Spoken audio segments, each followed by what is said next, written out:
G'day guys, Mac with the Circle, and today we're talking limited edition miniatures. This is one of those things where it could go either way. It could have gone nice, calm and collected, or it could go into a crazy off-my-head rant. Instead, I'm choosing to go cool, calm and collected today, so bear with me guys. I'm not the biggest fan of limited edition miniatures.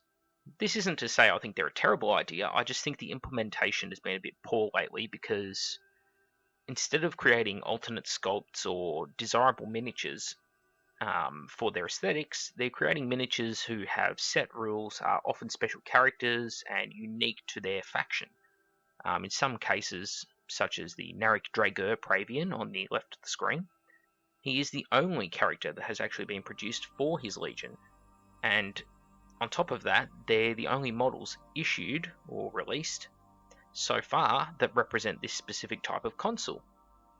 Now, don't get me wrong, I'm not saying you can't kit bash your own, convert your own, and that Forge World or Games Workshop is just innately bad for doing this. I just think it's not the best approach. So bear with me over the next few minutes as we'll quickly discuss limited edition miniatures in all their glory. So, okay.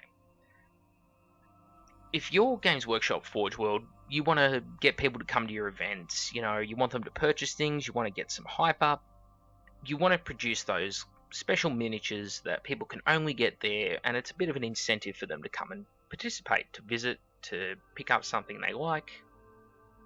Maybe it encourages them to spend more. Maybe they're just blown away by the quality of it, and they go, well, I wasn't going to start an Alpha Legion army, but Ortillion's score, the guy on the right of the screen, he just looks so cool, I really just want to start an Alpha Legion army now. That's the kind of incentivizing that these miniatures do. Now, where it sort of falls down is when they're limited edition, and they actually mean something. So, for example, hey, this is a special character, or this guy has really amazing rules that are represented by this miniature, and especially when it's only available at that event and nowhere else in the world. This has created a problem with price gouging within the community, and it's also meant that it's allowed the rise of recasting. For those who are very against recasting, this is something you need to keep in mind. As an Australian, I can contact Forge World, and have done so in the past, and said, what would it take to get you guys to send some of these miniatures to an event in Australia? And basically I was told, we don't want to, there's no plans to, maybe if you're nice to someone in the UK, you can get a hold of them. And I have. In fact, I have quite a few of these miniatures stored up, just because I love them both. I think they're excellent conversion bases for other miniatures. Ortillion's Score's helmet is really cool, especially if you're collecting, say, White Scars. And Narek Draeger has this sort of very imposing style of Mark III armor with lots of cables and that kind of thing, and he works really, really well for a lot of different legions. You can almost see the Sons of Horus in his kneecap style, like a bit of a stylized eye in there. Perhaps the Death Guard with the whole Grim Reaper on the belt buckle, or maybe the Night Lords because of that, and as well as like Iron Hands and Iron Warriors and those sort of aesthetics. So really, really awesome miniatures. But yeah, as an Australian, I just simply can't get them unless I have to ask somebody else. Now this has led to, as I said earlier, recasting, which is a major issue, and of course it's led to price gouging. Now, I can't tell anyone what they can and can't spend their money on, or what they can and can't charge for a product, but that doesn't mean that what they're asking for is morally right. How many times have we all seen someone go to a Forge World event, they pick up, say, a Stormbird or something like that early, and then they put it on eBay at 3 times the cost? And it sells. That's the sad part. It often sells. It's really depressing, and it's very frustrating to see these people who go to these events just to gouge, just to make a profit, and people like myself are just not in the position to get a hold of these miniatures. I'm just lucky that there's a really, really good community out there, and deep down, hobbyists will help each other out. If you say to someone, hey, can you pick me up this miniature, I will PayPal you the money, most people will gladly do it for you. Someone has to be a real asshole not to. And I have a few people who've really pulled through for me in the past and got me some great miniatures out of like the first batch at the open day, like a Magnus the Red, for example, a Mon, the Thousand Suns Terminator Praetor, all miniatures that I scored from the open day. And even though I live in Australia, I got them before people in the UK did. And I didn't get them to on-sell them, I got them because I was passionate about them. As someone who played Thousand Suns for over 20 years, I want to have Magnus, I want to have a Mon, I want to have those Thousand Suns characters, because to me they're just really cool. And unfortunately, these events and the way they're sort of set up over there, it's not really conducive to that, which is a shame. Now, this is one thing for these sort of desirable miniatures who, yeah, really awesome sculpts, special rules, special characters, that kind of thing. Where it sort of flips on its head is where you have things like the Space Marine HQ command tanks. Now, these are purchasable only at Warhammer World, and they're not bad. They're not bad. They may look a little bit over the top, but, you know, you don't have to put all the parts on at once. You don't have to make them full grim derp. The command arrays with like the satellites of the Aquilas built into them, and the Aquila behind the cupola up the top, maybe the flags even, they actually look really good. You don't have to paint in the Games Workshop style. You can experiment, do your own thing, pick and choose different parts. These are really nice kits. These are not that important though. I can buy all different types of Command Rhino. I can buy different types of Command Land Raiders.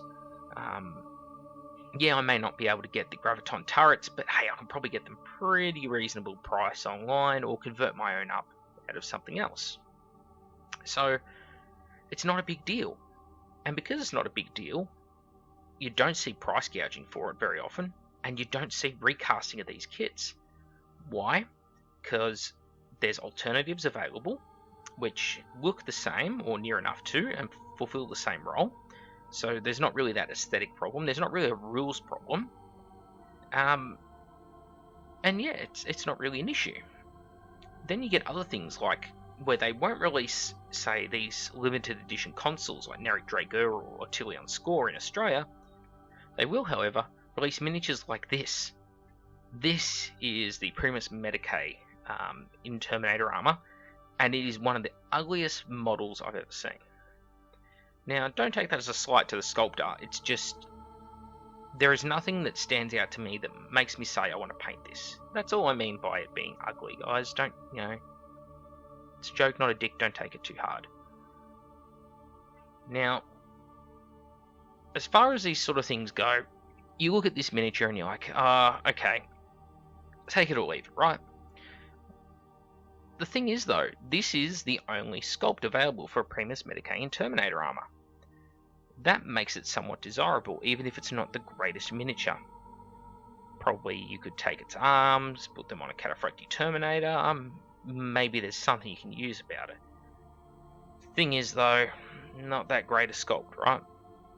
There was also the Legion Herald, there was also the limited edition Praetor, the one who's holding sort of like a glaive. It's this really long sort of poleaxe blade handle with a sort of scimitar blade on the end of it. A bit of a bizarre thing, like a short naginata or something.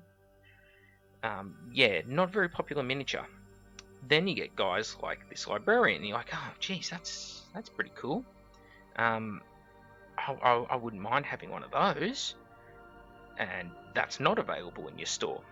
So again, limited edition to some extent, and of course this miniature, desirable. He's a Librarian in Terminator Armor. How many Cataphractii Librarian sculpts are there out there? If you said one, you are correct, and you're looking at it. That's the downside of this. What about limited edition Centurion in Cataphractii Armor? Well, actually, there is another one of these out there. There is the one that comes with the Mark III Praetor. Doesn't look anywhere near as nice as this guy though, and this guy comes with the Combi Volkite, which is quite a rare and hard to get weapon. He also has a much better looking Thunderhammer than a lot of the other kits come with, so he scores points for that alone. On top of that, the Terminator Armor itself is just rife with conversion possibilities. You can see that he comes with all these different sort of aerials and command nodes and sights and scopes on the armor. That means you can really easily say he's like a siege breaker, master of the forge, that kind of thing. Obviously can't be a master of signals because they can't take Terminator armor, but you get the idea. Maybe apothecary arms on this guy, bam, there's your apothecary, you know? This is the sort of thing that gamers want.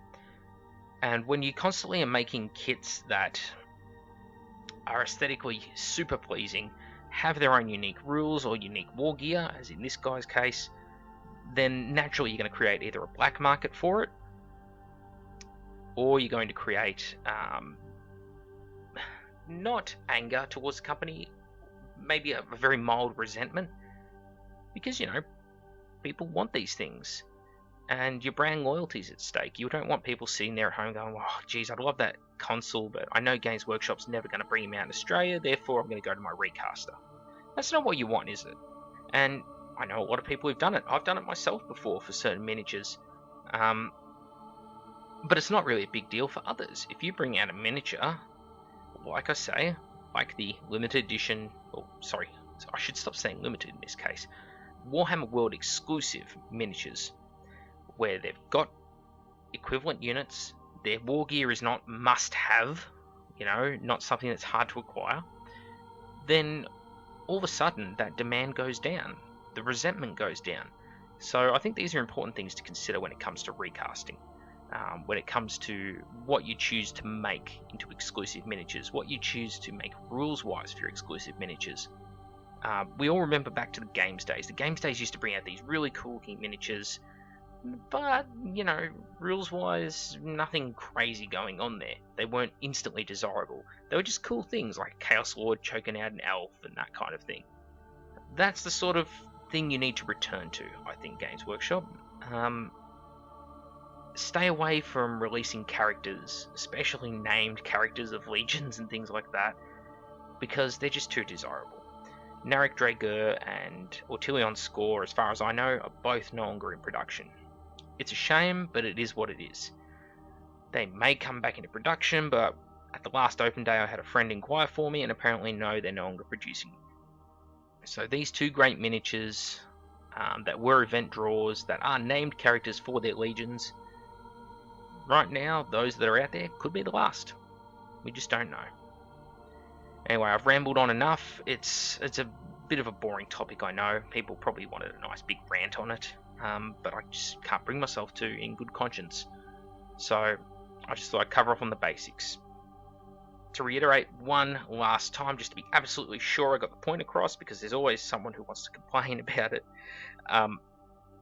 Event exclusive miniatures should not be named special characters, nor should they be the only character or kit available of that type, nor should they have exclusive war gear that is pretty much impossible to acquire any other way, because those three factors immediately mean you're prone to recasting, you're prone to price gouging, you're prone to hoarding of the miniatures, and of course customer resentment when they can't acquire the product.